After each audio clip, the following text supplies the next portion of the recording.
Hey, I want to show you something. Watch this.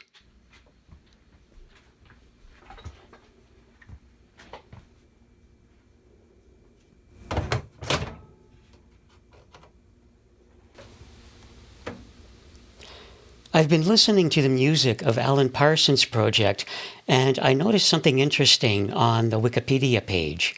The Wikipedia page for Eve is the third studio album made by Alan Parsons' project. And under the personnel listing, I saw an interesting listing for Alan Parsons. He is given credit for being the producer and the engineer and for Morse code. Now that I thought was interesting. That's an unusual credit to see for an album. So I got curious and I checked it out. I looked up the Morse code for the letters E, V, and E. They spell out the word Eve. The letter E, the Morse code for letter E, is a simple dot. What was the Morse code for the letter V? Well, I didn't really think that I knew it, so I looked that up. And when I did look it up, I kind of had to chuckle because I realized that I did know it after all. The Morse code for the letter V is ... dash. Now, why should I have recognized it? Maybe not in that form, but what if we pitch shift that a little bit?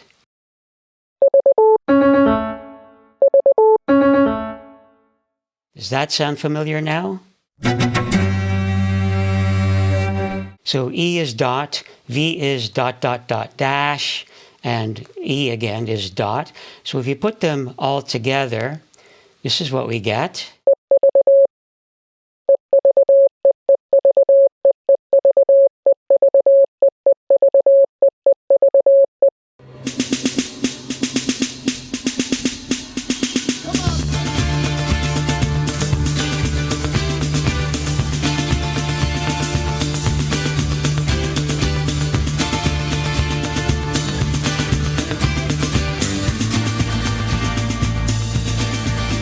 That's pretty cool, isn't it? Why does Beethoven's Fifth start with Morse code for the letter E? Did Beethoven think, hey, I'm going to start this off and, I'm going to put Morse code into it?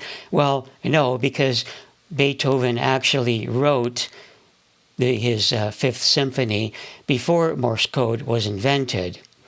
So was it the other way around? Did Samuel Morse, when he invented Morse code, did he say, hey, we need a code for the letter V. Why don't we use ... dash, ... Why don't we take that from Beethoven's Fifth and make that be our code for the letter V? Or there is a third possibility. Perhaps there was a time traveler who was a big fan of Ludwig van Beethoven, and he traveled back in time to meet his idol, Ludwig van Beethoven, and inspired him to write the Fifth Symphony based on his knowledge of the Morse code. This didn't happen, by the way. That's not an impossibility, is it?